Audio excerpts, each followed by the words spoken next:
देखिए, आपने सरकारे दो आलम सल्लल्लाहु ताला अलैहि वसल्लम को तो अपने माथे की आंखों से नहीं देखा ना। रंत कोई बात नहीं, हो गया बेटा, हो गया सही।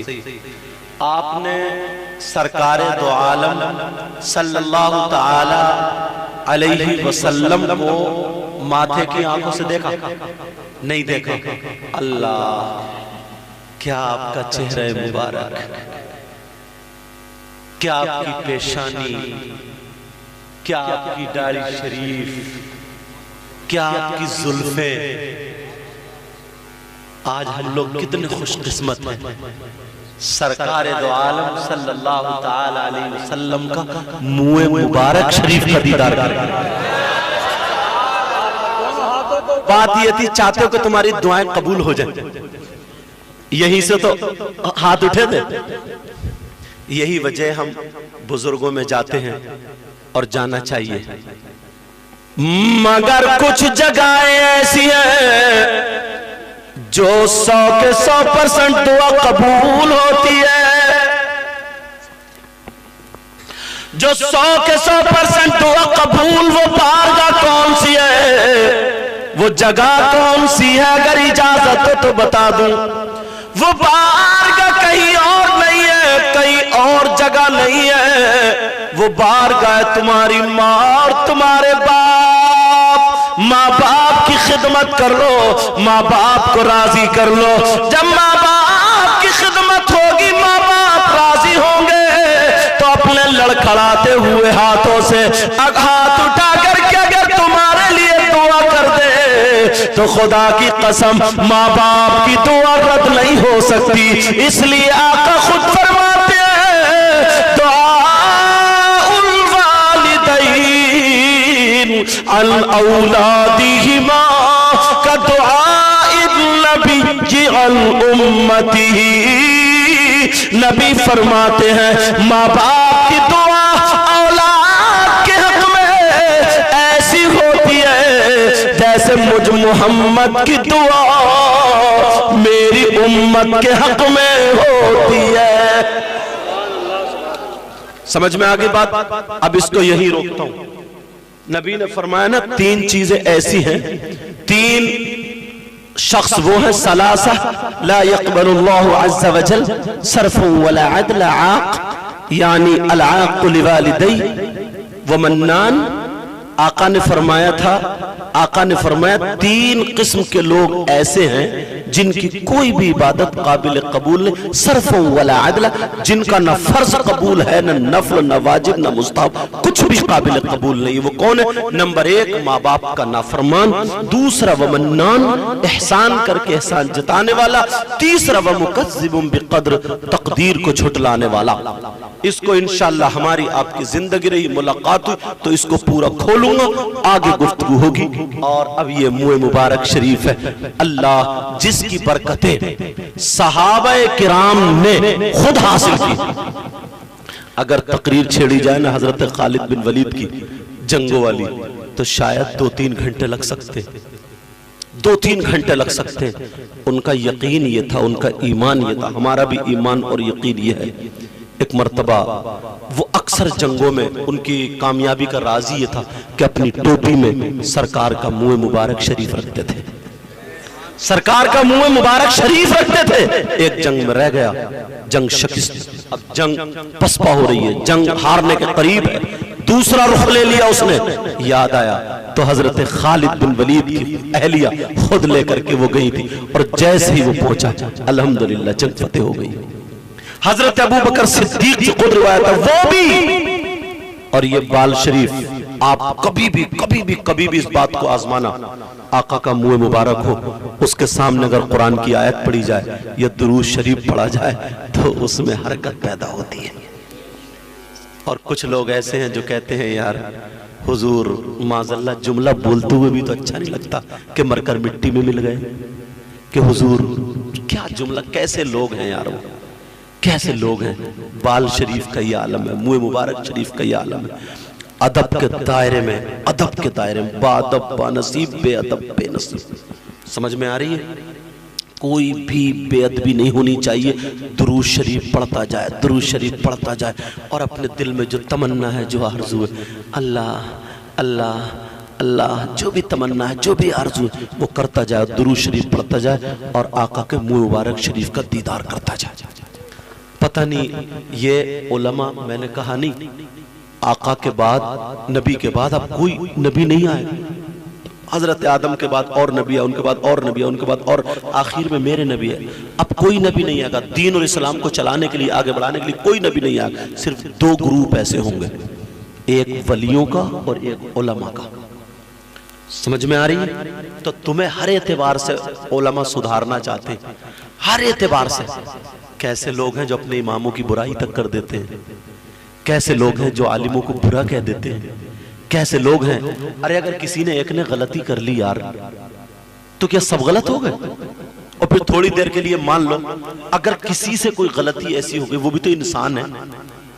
मदरसे के बच्चे बैठे हैं या तुम बैठे हो, मदरसे के बच्चे अगर निकल के चले गए, उन्होंने सलाम नहीं किया, बस तुम्हारा पारा गरम, तुम जाकर के कारी साहब पे भड़क बैठे कि पूरा मदरसा खा गए, पट कर दिया, कर दिया, बच्चे सुधरे नहीं, सलाम नहीं कर रहे। वो बच्चे थे, तुम तो चच्चे हो।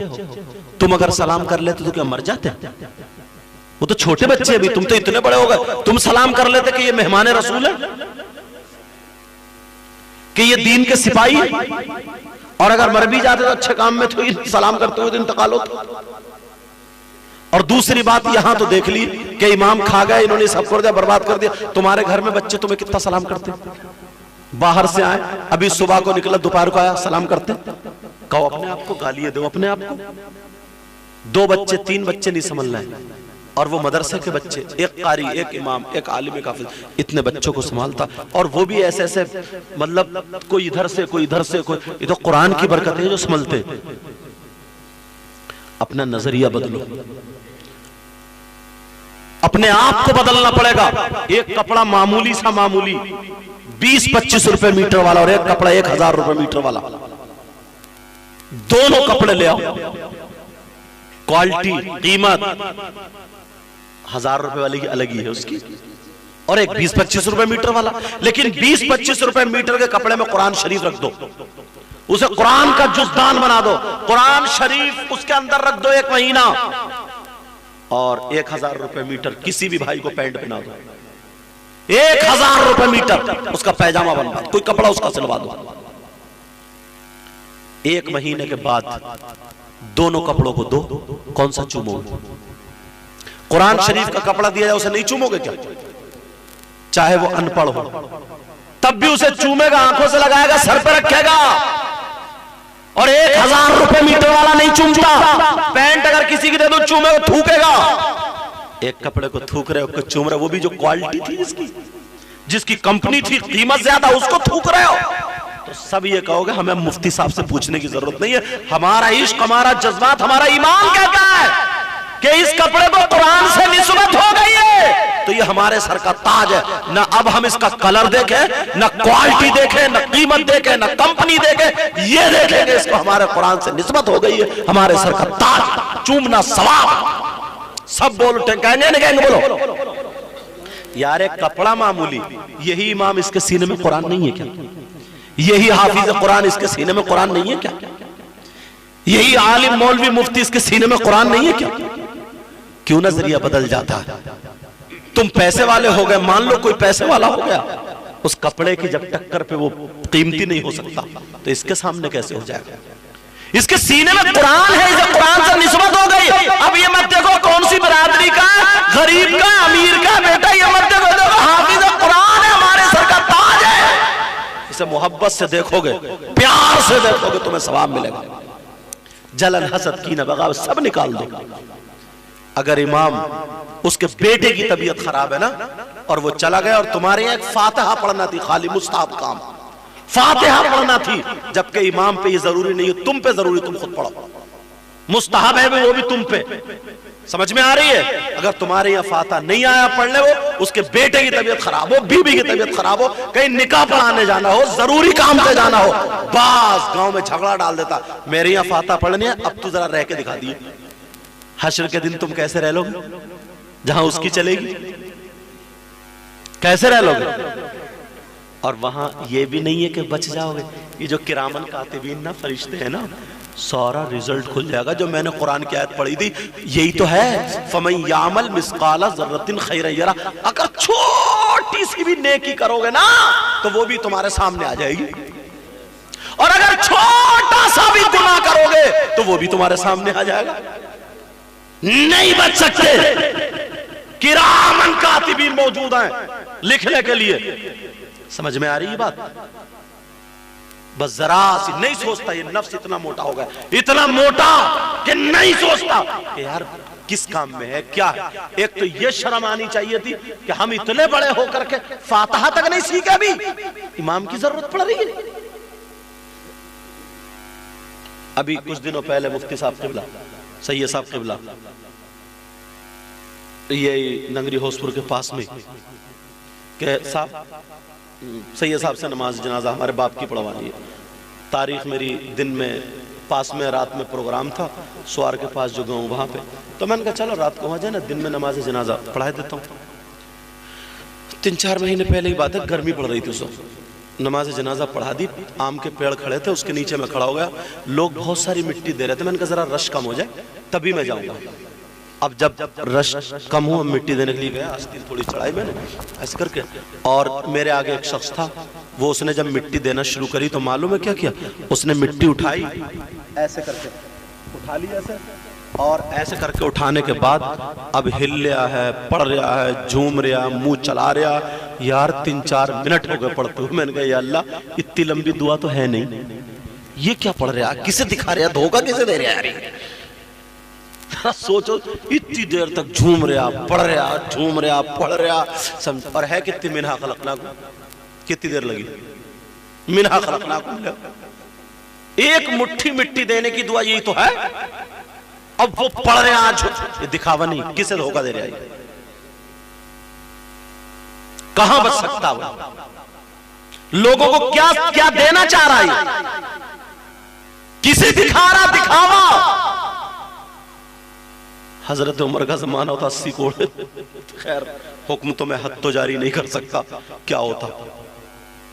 अब जरा देखो, इधर पसीने में हालत खराब, और मैं कह रहा हूं या अल्लाह, वो तो भेलिया झूम रहा है। काफी देर पढ़ने के बाद अब मारिए फूक, अब मारिए फूक, फिर मिट्टी दी, फिर थोड़ी देर में, फिर थोड़ी देर में मैंने जल्दी से मिट्टी देके मिन्हा खलकनाकुम व फीहा नुईदुकुम व मिन्हा नुखरिजुकुम तारतन उखरा, और मैंने उनको पकड़ लिया। मैंने कहा भाई साहब मिट्टी देने की दुआ सुनाओ। बोले आप कौन है? तो कभी कभी ना उस पे वजन डालने के लिए बताना पड़ता। मैंने कहा जो मुफ्ती साहब ना, हालांकि ना मुफ्ती ने एक तालिबे इल्म कहा, बताया उसको इस वजह से ताकि ये सुने बात पूरी और मैं इसको वो कर दूं। तो मैंने कहा जिन्होंने नमाज जनाजा पढ़ाई है ना? बोले हाँ। मैंने कहा मैं वही हूँ। अच्छा बोले हजरत, बोले हजरत। मैंने कहा मिट्टी देने की दुआ सुनाओ। 2-4 लोग और आ गए कि पता नहीं क्या बात है। मैंने कहा मिट्टी देने की दुआ सुनाओ। तो बोले हजरत वो माफ कर दो, मेरे आधी याद हुई है। तो तेरी आधी इतनी देर में हुई है? तेरी आधी इतनी देर में हुई, पूरी होती तो पसीने पसीने था। फिर मैंने कहा वो आधी सुना, इतनी देर देखूं तूने पढ़ा क्या, वही सुना। तो बोले वो हजरत वो भी कच्ची है थोड़ी। क्या हो गया यार इस कौम को? ऐसे लोग इमाम पे उंगली उठाते, ऐसे लोग आलिमों पे उंगली उठाते,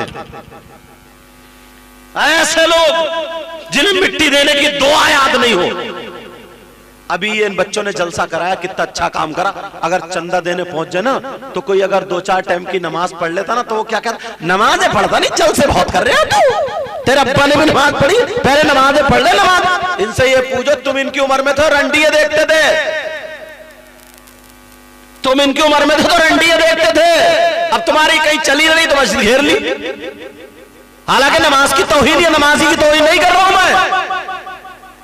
अरे कम से कम कोई दीन और इस्लाम का काम कर रहा, उससे भी रोक दो तुम। तरीका और भी होता समझाने का कि बेटा बहुत अच्छा काम कर रहे हो, मुझे लगता है तुम आगे बढ़ोगे, माशाल्लाह। बेटा अब ना इसके बाद जो है ना नमाज भी पढ़ना शुरू कर दियो। इमाम हसन और हुसैन दोनों थे, एक चचा मियां एक बुजुर्ग वुजू बना रहे थे, वुजू गलत बना रहे थे। अब दोनों भैया एक दूसरे को, भाई दोनों एक दूसरे चेहरे देखने लगे। उनको हक भी था, कह भी सकते, ओ चचा मियां वुजू गलत बना रहे हो, बूढ़े हो गए, तमीज नहीं आता। ऐसे नहीं बोले वो। जब कब बोल देते हैं, हसन और हुसैन का नारा लगाने वालों, आले रसूल से मोहब्बत करने वालों, जरा उनकी सलाह तो देखो। कहने लगे चचा मियां अस्सलाम वालेकुम। वालेकुम सलाम, खैरियत जी?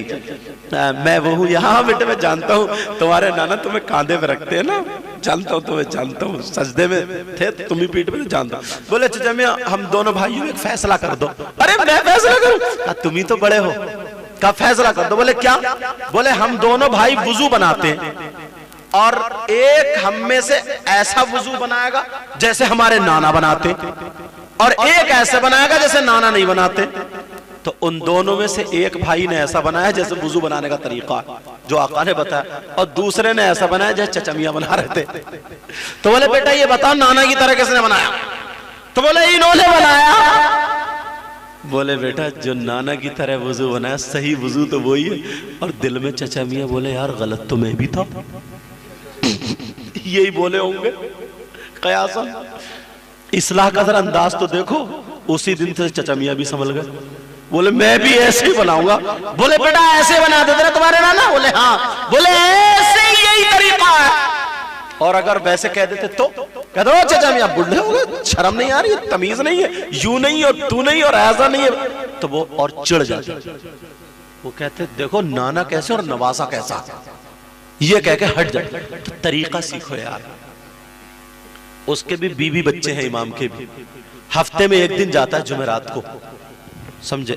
कोई इमाम, यार एक उम्र ऐसी होती है, इमाम साहब अगर हुजरे में टोपी उतार के बैठ गए ना तो बाज बूढ़े ने पूरे गांव में उड़ा दी, ले इमाम तोड़िए, वो तो लफंगे लड़कों के साथ में घूम रहा, तो तुम्हारे बुढ़ों के साथ में हुक्का पिए क्या वो? अगर किसी जवान की मोटरसाइकिल पे बैठ के चला गया, सोचने की बात, सोचने गलती होती है, हो जाती है। ये मैं नहीं कह रहा हूं कि नहीं हो सकती है, हो सकती है। कुरान शरीफ पर अगर कहीं धूल चढ़ जाए तो क्या करोगे? माज़अल्लाह उसे गलत जगह फेंक दोगे? उसे साफ करोगे, झाड़ोगे, फिर चूमोगे, उसकी इस्लाह करो, बता दो, फिर सीने से लगा लो। अगर ऐसा होता तो हुजूर तो फिर किसी को माफ ही नहीं करते। कितना सताया, पत्थर मारे यार, मारे नहीं मारे, जूतियों में खून आ गया। हुजूर नमाज पढ़ रहे थे, ऊंट की ओजड़ी डाल दी, सारी एक ऐसे करके रुमाल था ऐसे डाला, ऐसे करके अमेटते, मिशकात शरीफ जब मैं पढ़ा रहा था ऐसे अमेटते अमेटते ये गला घुटने लगा, आंखें से उबलने लगी और एक तरफ खींच के ले गई। हुजूर ने फिर भी माफ कर दिया। चाहते तो ये कहते अल्लाह जमीन फाड़ दो, और तो सुन नहीं है पर्दे इतनी जल्दी कोसती हैं, अरे ऐसा हो जाए वैसा हो जाए, यूं हो जैसे इन्हीं की हुकूमत चल रही थी। अगर इनकी जबान कबूल होती तो ये अपने शौहर को भी मरवा चुकी होती अब तक। अच्छा तुम्हें ये बात अच्छी लगी सुभान अल्लाह। ये भी तो सोचो अल्लाह के बंदो, सुभान अल्लाह कहाँ कहा जाता।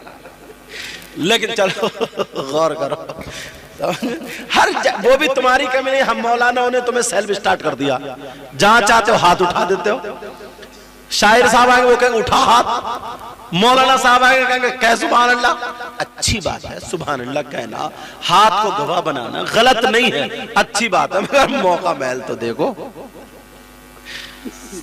तो इस्लाह का तरीका रखो। बात फिर आगे बढ़ गई, मैं तकरीर खत्म कर रहा था, बात निकल गई। तो ये मुँह मुबारक शरीफ है, इंशाअल्लाह हम और आप अदब के दायरे में इसका दीदार करेंगे। ये जलसा कराने वाले बड़े मुबारकबाद के लायक हैं। और ये उलमा जो आज ये इंतज़ाम किया है, मुफ्ती जलाल साहब हैं, सैयद साहब हैं और उलमा हैं, अल्लाह मौला इन सब के हमारे भी इल्म अमल में बरकतें अता फरमा। इंशाअल्लाह ज़िंदगी रही तो तकरीर होगी। अल्लाह मुझे भी अमल की तौफीक अता फरमाए, आपको भी अमल की तौफीक अता फरमाए। अब मैं एक नाजिम साहब को दे रहा हूँ, ये अपने एतबार से चलाएंगे। सब लोग मेरे साथ में तौबा करिए, पढ़िए अस्तगफिरुल्लाह रब्बी मिन कुल्ली ज़ंबिन व अतूबु इलैहि ला इलाहा इल्लल्लाहु मुहम्मदुर रसूलुल्लाह सल्लल्लाहु तआला अलैहि वसल्लम। अस्सलामु अलैकुम।